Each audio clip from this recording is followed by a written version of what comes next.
Mikrofon tak ada.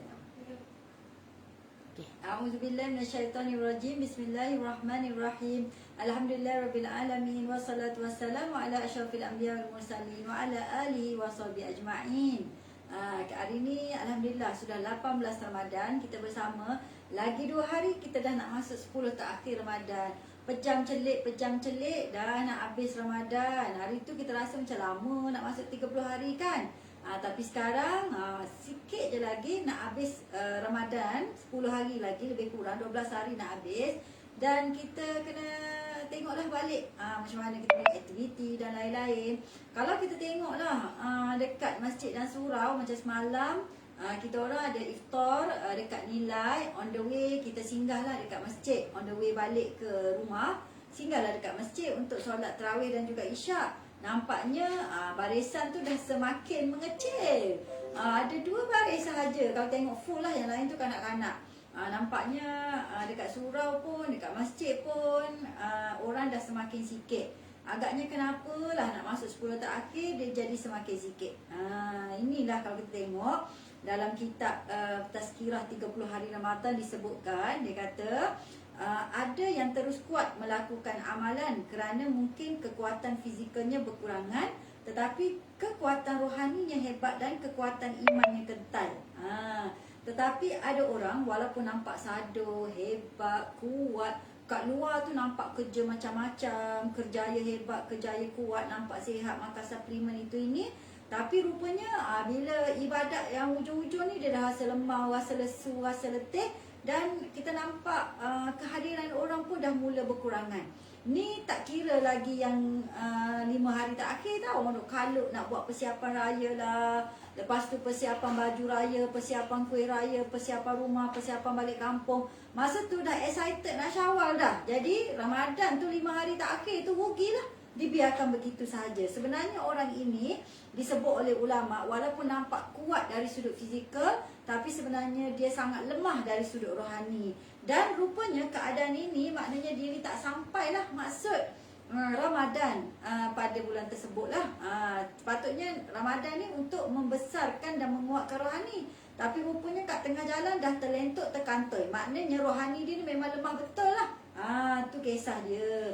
Dan kalau kita tengoklah dalam riwayat Al-Bukhari dan Muslim, Rasulullah sallallahu alaihi wasallam menyebutkan, laisa syadidu bisur'ah, innamas syadid alladhi yamliku nafsahu 'inda al-ghadab. Apa maksudnya? Bukanlah kekuatan itu mereka yang dapat mengalahkan lawannya ketika bergusti, tetapi orang yang kuat ni ialah apabila dia dapat tahan marah. So sekarang tuan-tuan dan puan-puan nak masuk menjelang 10 terakhir, saya dah kata dah, cuba cek. Ada lagi tak perasaan marah tu? Ada lagi tak perasaan dendam? Ada lagi tak perasaan dengki dekat orang? Dan dia tak dapat nak tahan marah. Kalau dalam keluarga ni, kalau kita tengok, dia jadi panas. Sebab apa? Sebab letih kan? Masuk Ramadan ni letih. Dah banyak hari dah kita berpuasa. Lepas tu masa tu macam hektik. Daripada pagi sahur sampailah ke malam. Masa tu macam pack tau. Lepas tu aktiviti anak, aktiviti kerja suami, kerja isteri tetap diteruskan. Tengok-tengok, kerana kita letih, tak boleh orang nak tegur sikit, terus melenteng marah. Nampaknya itu tanda-tanda orang ni adalah kekuatan rohani dia kurang. Sepatutnya bulan Ramadan ni tuan-tuan dan puan-puan, ini adalah masa macam mana kita membina hubungan yang penuh kasih sayang antara suami isteri dan juga ahli keluarga. Kalau kita mungkin selama ini, lama dah ustazah saya tak rasa suami saya ni romantik macam mula-mula kahwin dulu kan. Mula kahwin dulu, sikit-sikit I love you. Yang sakit ke, yang lapar ke, jalan tu pegang tangan kan. Tapi bila kita dah lama melalui fasa perkahwinan, bercakap pun aku kau, ayo, tak ada dah yang ni, tak ada dah kan. Yang tu tahu ke mana, terlupa. Dulu saja kita panggil bibi, papi-papi, betul tak?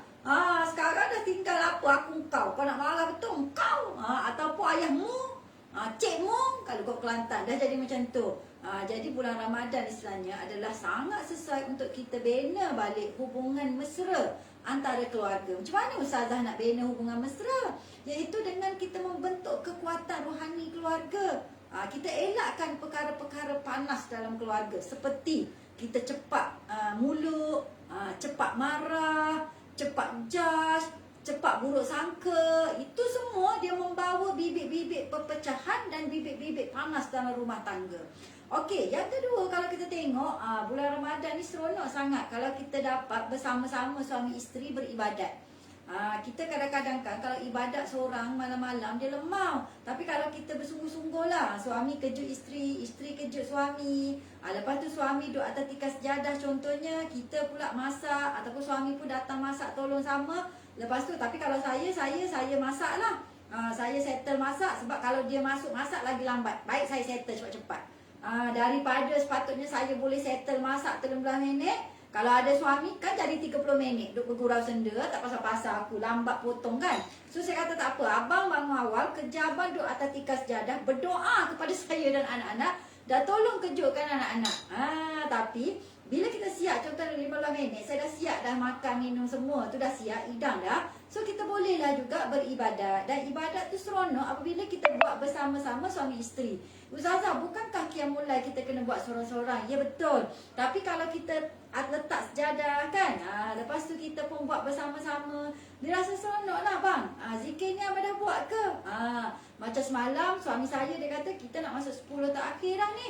Dia kata kita susun doa. Saya pun ambil kertas tu. Okey bang, nak doa apa dia? So dia lah yang bagi tahu nak doa apa dia. Hari 21 doa apa dia. So semua orang dalam rumah sepanjang hari tu kena doa tersebutlah. Tulis dalam bahasa Melayu je. Sebab yang lain of course lah kita dah hafal dah dalam bahasa Arab kan sikit-sikit tu. Allahumma inna nas'aluka salamatan fid din semua tu. Tapi nak juga doa khusus. Jadi suami saya kata okey, hari ke-21 semua orang kena doa ni. So saya tulis lah. Hari 22, hari 23, hari 24, hari 25, hari 26 sampai hari 30, hari-hari kita nak doa apa. Dan doa tu kita orang susun ni memang setiap tahun lah amalan begitu kan.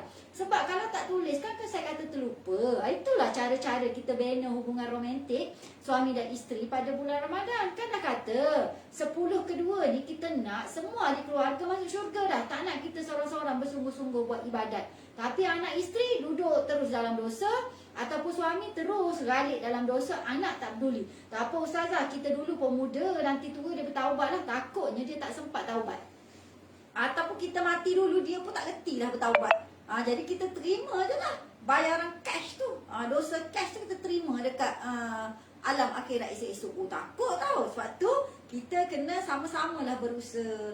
Jadi kalau macam kami ni, hari 21 tu biasa kita mulakan dulu dengan mohon keampunan, mohon ditetapkan iman, start dari situ lah. Tapi kalau dah hujung-hujung tu, memang jangan lupa titipkan doa buat saudara-saudara kita umat Islam seluruh dunia dekat Palestin. Sekarang kita kan macam banyak masalah dalam negara kita, dalam keluarga kita dengan faktor pandemik dan endemik ni. Kita terlupa dah nak peduli dekat sahabat-sahabat kita yang sedang menderita, contohnya dekat Palestin. Dan kan Palestin ni tempat turunnya tempat Rasulullah ni naik untuk dapat perintah ibadat solat. Itu isu akidah tu Masjidil Aqsa. Tapi tak payah peduli lah ustazah, kita sendiri pun banyak masalah. Tak cerita lagi isu ubud, tak cerita lagi isu-isu umat Islam yang lain. So jangan lupa lah titipkan doa ni dalam doa-doa kita. So bila kita susun doa bersama suami isteri campur anak-anak, itulah seronok tu. Kita rasa seronok. Lepas tu kita pun pergi tarawih sekali dengan suami kan. Pergi tarawih sekali tu, berjalan, berdiri dua orang, lepas tu anak belakang macam itik, ngongik pergi masjid surau. Kalau dapat berjalan kaki lagi best. Saya suka kalau jalan kaki kadang-kadang. Sebab bila balik, saya selalu suka macam ni. Abang cuba tengok bintang kat atas. Lepas tu, kita kan, walaupun dekat luar, kita nampak macam orang tua, nampak matang. Tapi bila depan suami, kadang-kadang kita ni macam kanak-kanak. Abang, bulan tu gini. Abang, ni daun gini. Nampak tak? So, kita membina hubungan romantik suami isteri. Kenangan ini kita nak dapat pada bulan biasa ni susah. Sebab pada bulan biasa kita tidak ada lah orang kata urgency untuk solat tarawih, untuk iftar dekat masjid. Dan bila nak pergi iftar kat masjid, selalu saya akan bawa bakul kan. Saya kata bakul hikmah tu. Bila bakul hikmah tu, orang lelaki ni kadang dia nak air panas. Kalau yang mungkin dah berusia ni, itikaf kat masjid, bawa air panas, air kopi. Jadi bila masing-masing dah qiyamul lail tu, kita pun bagilah minum air kopi. Itulah suasana romantik suami dan isteri. Lepas tu bincang tentang hal anak-anak. Anak-anak kita ni macam mana, semakin dekat dengan Tuhan ke, semakin lupa kepada Allah SWT. Itu sebenarnya peluang terbaik untuk kita bina hubungan romantik suami dan isteri. Kalau rasa nak marah, tapi tak dapat, betul tak? Tak apa. Bulan Ramadan kita saling berpesan antara suami dan isteri. Bang, tak boleh marah bang. Orang puasa tak boleh marah. Dia kadang-kadang perempuan, tuan-tuan, sekali-sekala kita kena jadi macam kanak-kanak lah ke depan suami. Ni saya punya tips lah. Sebab seorang lelaki ni dia sebenarnya dia suka kita ni jadi ibu, kita jadi kakak, kita jadi adik, kita jadi anak, kita jadi kekasih dia, kita jadi isteri dia. Dia suka kita ni watak macam-macam. So bulan Ramadan ni kita tukar-tukar watak. Dan kadang-kadang kita keluarkanlah watak kita yang zaman dulu masa mula-mula bercinta. Nampak tak? Tapi janganlah fikir bila saya kata romantik, kamu ustazah tak jadi pula malam-malam nak tarawih. Taklah, susunlah elok-elok. Dia 10 malam terakhir ni Rasulullah sallallahu alaihi wasallam sangatlah saling beribadat antara suami dan isteri tu. Lepas tu bila Rasulullah beriktikaf dekat masjid, Rasulullah pun hulurkan kepala. Lepas tu isteri tolong sikat rambut. Sebab bila iktikaf kat masjid, Rasulullah tak boleh keluar daripada masjid 10 terakhir kan. Kalau dulu orang dia cuti lah, maknanya 10 terakhir tu cuti duduk dalam masjid. Ramai juga saya nampak orang yang buat macam tu sekarang. 10 terakhir tu memang betul-betul lah tidur dekat masjid. Tapi ada setengah orang tak dapat buat kerana kerja, betul tak? Tapi Rasulullah ni romantik dengan isteri dia. 10 terakhir tu ibadat, orang kata ibadat kau-kau. Hubungan jimat dengan isteri pun ikat kain ketat-ketat tak buat dah. Sebab apa? Betul-betul nak fokus dalam masjid dan iktikaf. Tapi isterinya kita tanya khabar, kita tengok suami buat apa kat masjid ni. Tengok makan minum, pakaian macam mana. Lepas tu Rasulullah hulurkan kepala. Lepas tu isteri sikat rambut Rasulullah. Tu romantik melalui ibadat. Kenapa kita tak nampak perkara tu?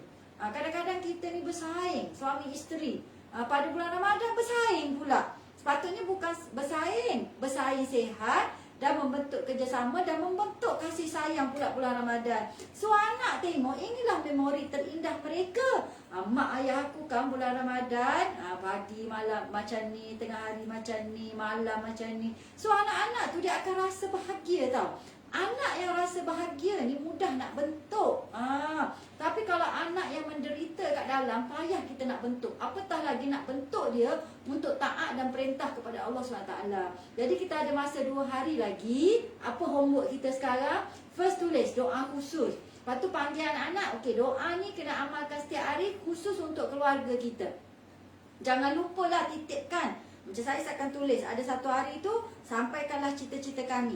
Cita baba apa dia, cita ibu apa, cita-cita ibu apa dia, cita-cita anak sulung apa dia, cita-cita semualah. Dia orang senarailah cita-cita masing-masing. Kita pun pakat doa lah.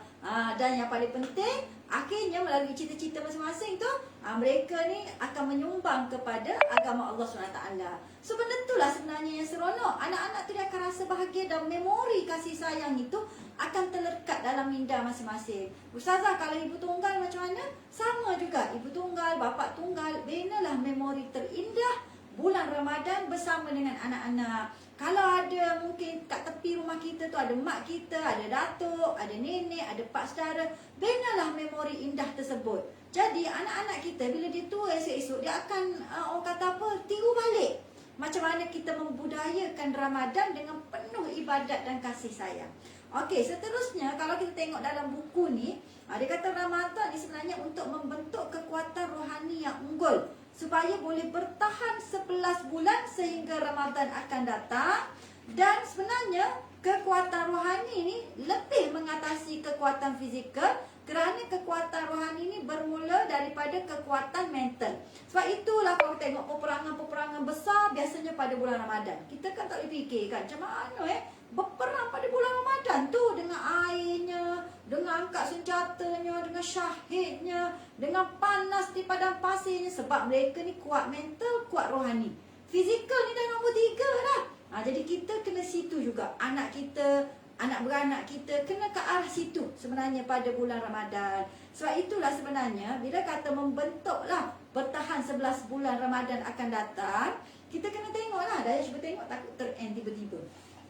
Jadi sebenarnya kami ada menyediakan satu bengkel amal berkat raya pada 23 hari bulan hujung minggu ni, yang mana kita akan berkongsi dengan peserta-peserta percuma sahaja. Dan sebenarnya ia adalah, kita akan buatlah terpulang pada puan-puan nak bagi berapa, tuan-tuan nak bagi berapa, untuk pembangunan dan pembinaan pengubahsuaian sekolah dan juga pusat kebajikan Ikhtiar Ihsan Care dan pusat dakwah kami. Kami ada sekolah Sri Fusan Soleh. Kami juga sekarang tengah nak beli van untuk kegunaan kebajikan dan sekolah agama. So, bengkel ni kami buat percuma. Terpulanglah tuan-tuan dan puan-puan nak menyumbang berapa. Kita tak letakkan yuran berapa. Sebab kita nak supaya ramai-ramai bersungguh-sungguh pada bulan Ramadan, terutamanya 10 terakhir. Dan Syawal ni terus orang kata ambil gear 3, gear 4, laju je pergi sampai kepada 11 bulan akan datang. Korban ni kita nak tengok ramai-ramai. Berapa orang yang masih bertahan ketika waktu Aidil Adha ni dengan semangat Ramadan. Tu maksudnya. Lepas tu nak masuk Muharram. Kita tengok Muharram tu berapa orang gugur. Masa tu lah kita nak pastikan. Jadi kita akan ajarlah. Sebab kadang-kadang kita ni banyak bawa dosa tanpa sedar tau. Pakaian kita, make up kita, pemakanan dan sebagainya. So kita akan berkongsi lah 23 hari bulan ni. Bengkel berkat amal raya. Siapa nak join, nanti klik dekat page saya. Ada kita letak, pergi kerja kat situ. Berapa nak sumbang terpulang lah. Sebab itu bukan untuk kami, tapi untuk pengubahsuaian. Itu memang orang kata salah satu daripada infak lah, untuk memastikan kelangsungan agama Allah Subhanahu Wa Taala. Okey, jangan lupalah, dan dalam masa yang sama kami masih buka lah kepada sesiapa nak sumbang raya kepada yang memerlukan. Untuk iftar, alhamdulillah kami dah alhamdulillah dapat mencukupi lah. Dan sekarang kami buka pula untuk nak bagi kepada guru tadika, guru agama, penggali kubur, bilang macam saya cerita semalam. Boleh tengoklah kita punya nombor akaun. Kalau siapa yang nak buat pemotongan cukai pun kita ada, boleh hubungi admin 011-2073-3832. Okey, nanti dalam tu kita akan tengok apakah tips untuk istiqamah sehingga berjumpa bulan Ramadan akan datang. Saya nak minta doa lah untuk puan-puan, tuan-tuan, dan doa juga kepada saya dan keluarga saya dan tim saya supaya kami pun istiqamah juga.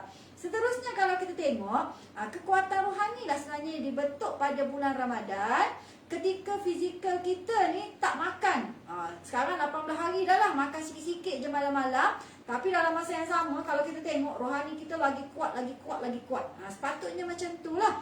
Dan kalau kita tengok sebenarnya, kenapa kita nak kekuatan rohani? Sebab kita nak bawa Al-Quran sepanjang 11 bulan. Bukan setakat nak bawa biasa-biasa, nak amalkan, nak realisasikan apa yang Al-Quran nak dalam keluarga kita, dalam jiran kita, dalam masyarakat kita dan benda di berat.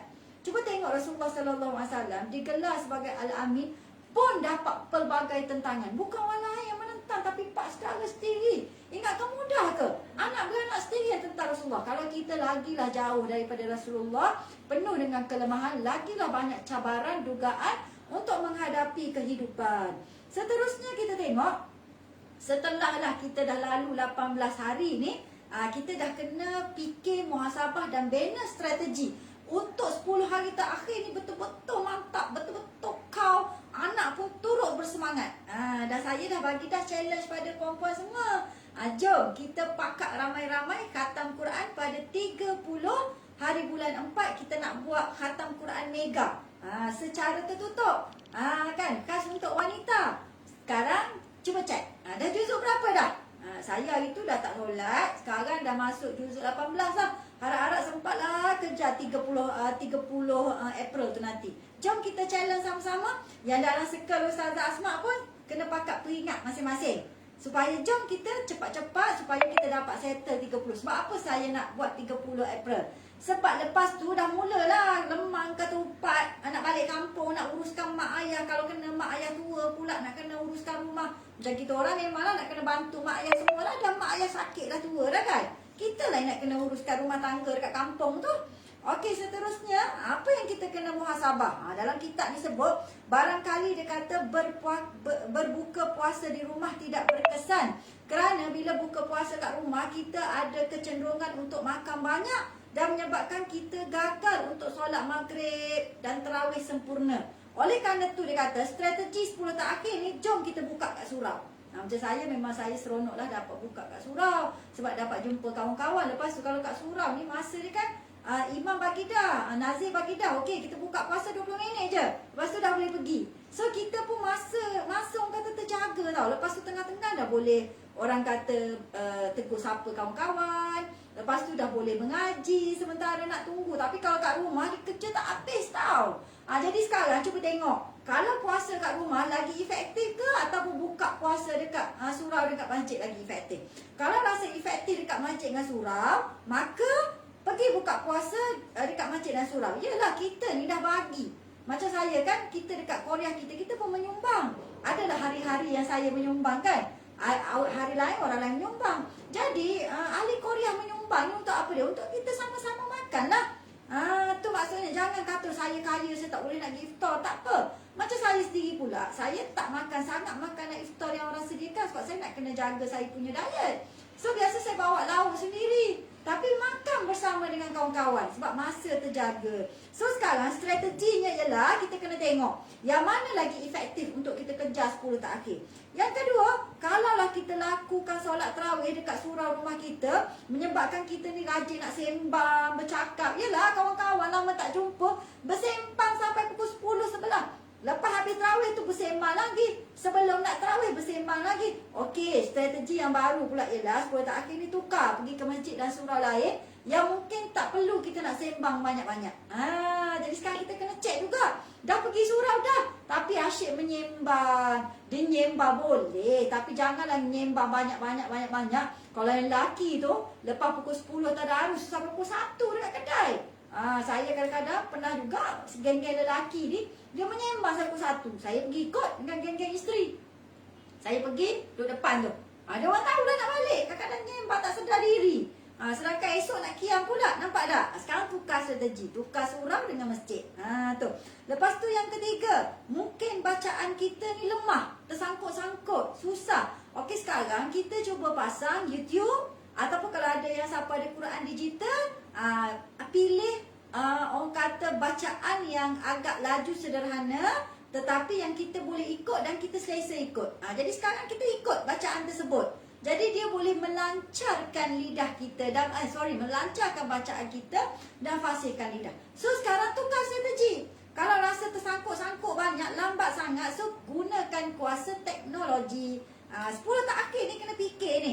Okey, kalau tidur di rumah contohnya menyebabkan kita solat tahajud ni lewat. Ataupun sepatutnya kita nak bangun pukul 4 suku, tiba-tiba asyik bangun 5 lebih, terkejar-kejar. Ini terutama bagi lelaki lah. Jadi 10 terakhir ni mungkin boleh tukar strategi tidur dekat masjid dan surau. Kalau biasa, kalau suami saya dengan anak lelaki, diorang pergi tidur lah dekat surau.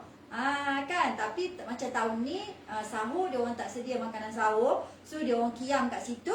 Nak kiam seorang-seorang pun tak apa. Kiam ni tak semestinya ramai-ramai. Tapi kalau kat masjid kita pakat bangun, orang pakat bangun, kita bangun juga. Nampak orang solat, kita solat juga. Tapi mungkin kita solat masing-masing, tak apa. Tapi lepas tu macam yang sekarang ni, yang tak ada makanan sahur. So dalam 5 lebih dia balik, kita pun dah prepare makanan sahur dah.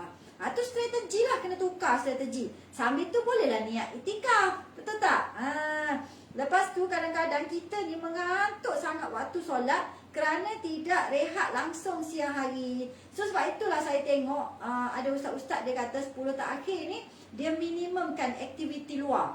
Macam ceramah, macam saya pun nak minimumkan juga. Tapi terpaksa kadang-kadang ada juga bengkel-bengkel. Tapi saya skip-skip lah. Saya kata sebab 10 terakhir. Sebab cari masa 10 hingga 15 minit siang hari tidur sekejap. Jangan tidur berjam-jam. Sementara orang kata sebentar nak ambil tenaga tu berjam-jam tidur siang hari. Tu dah rugi 10 terakhir tidur banyak. Betul tak? Jadi ambillah masa untuk take a nap ataupun koilulah sikit supaya kita segar malam. Sebab kita ni nak bangun kau-kau ni malam 10 terakhir ni nak kejar Lailatul Qadar. Lepas tu strategi sebelum ni kalau kita buat seorang-seorang kita cepat kantoi dan lemak. So sekarang kita ajak anak-anak juga dan isteri. Iaitu sebelum ni mungkin kita panas, aku ke sana, engkau ke sini, anak-anak ke sana, kita ke sini buat hal masing-masing. Sekarang jom kita ibadat sama-sama, pergi masjid sesama, balik masjid sama-sama. Saya suka macam ni, bila pergi masjid, bila balik, saya sukalah dengan suami. Kalau di Kelantan tu, abang jom kita pergi makan colek. Colek suka. Jadi kita pun makan lah. Kisah macam saya tak makan banyak pun. Tapi saya suka duduk situ menghayati suami, menghayati anak-anak. So kita bina hubungan yang ceria. Makan colek. Dia orang nak makan colek banyak ikut dia. Saya payah kalau makan colek banyak ni minyak. So kita duduk lah, tapi kita duduk seronok, buka cerita. Saya suka macam tu. So benda-benda ni lah sebenarnya yang menyebabkan, menyemarakkan dan semangat lagi kita nak ibadat pada bulan Ramadan. Okey, akhir sekali saya nak pesanlah daripada kata-kata almarhum Tuan Guru Nik Abdul Aziz Nikmat. Dia kata, almarhum berkata, sebagai manusia, perlu kita sedar bahawa kudrat kita ni terbatas. Mata kita ada batas untuk melihat. Lalu kita guna teropong ataupun cermin mata. Telinga kita pun ada batas untuk mendengar. Lalu kita guna telefon untuk mendengar suara yang jauh. Suara yang mungkin daripada orang lain. Sekarang kat atas pun pakai telefon kan. Panggil tak dengar. Lepas tu tenaga kita pun ada batas. Kita gunakan alat-alat tertentu untuk mengangkat barangan yang berat. Demikianlah juga alam akhirat. Kita ni tak dapat lihat, tak dapat rasa. Lalu macam mana kita nak bantu kita rasa, kita lalui dan kita rasa feeling lah terhadap hari akhirat. Tok Guru sebut, lalu kita gunakan Al-Quran sebagai alat bantu untuk kita lihat, dengar dan rasa alam akhirat. Sebab tu tuan-tuan dan puan-puan, jom kita betul-betul bersungguh komited dengan bacaan Al-Quran kita, sebab kita nak rasa dekat dengan alam akhirat, yang mana alam akhirat ni lagi panjang tuan-tuan dan puan-puan. Saya kan kemarin anak sepupu suami saya meninggal dunia, muda lagi, umur 19. Nak balik ke Kelantan naik motor, simple je matinya, maknanya accident, terus jatuh, meninggal. Lepas tu kemarin dulu sahabat suami saya umur 44, suami saya 45, maknanya umur sebayang kita orang. Saya 44, suami saya 45. Duduk puasa macam kita, aktiviti harian, tiba-tiba pukul 6 petang sakit, terus bawa ke hospital, meninggal dunia pukul 6 lebih lah maknanya. Jadi tak sempat buka puasa. Tapi suami saya kata, ya Allah, ya Tuhanku, dia meninggal ketika dalam puasa. Bagusnya meninggal. Dia kata 2 orang sahabat dia meninggal ketika sedang berpuasa, tak sempat berbuka. Lepas tu, bang, dia orang buka kat mana kalau macam ni? Saya ni kan biasalah macam kanak-kanak, kita kena tanya. Suami saya kata dia orang berbuka dekat akhirat, dekat alam barzah. Mula berpuasa dekat dunia, tetapi berbuka puasa dekat alam barzah. Seronoknya buka puasa dekat alam barzah. Allah, saya pun rasa sedih dah hari ni. Jadi itulah sebenarnya kehidupan kita atas dunia ni. Jadi 10 hari terakhir ni kita kenang-kenang lah. Kita sempat tak 10 hari terakhir? Kok kita ni dapat tak rasa macam sahabat suami saya ni, buka kat dunia, sahur dekat dunia, buka puasa dekat alam barzah. Jadi jangan lupalah untuk bertemu lagi saya esok pada waktu yang sama lah, dengan tazkirah yang lain pula. Dan dekat-dekat dengan 10 terakhir ni, jangan lupalah petang saya akan buat no camera session untuk kupasan doa sekeluarga masuk syurga. Tak payah buka kamera pun, just masuk, dengar je celoteh saya dalam 10 minit. Saya nak kupas pasal doa. Dan 10 hari terakhir untuk wanita saja. Lelaki tak boleh masuk, saya tendang keluar kalau lelaki masuk. Zikir munajat pukul 4:30 pagi khas untuk wanita saja. Siapa nak menyumbang boleh pergi ke sini. Dan siapa nak potongan cukai, tolong kontak admin. InsyaAllah kita boleh provide untuk potongan cukai. Alhamdulillah, terima kasih kerana yang banyak membantu kami, terutamanya untuk menggerakkan kerja-kerja dakwah dan pendidikan Islam ini. Assalamualaikum warahmatullahi wabarakatuh. Tutup ya.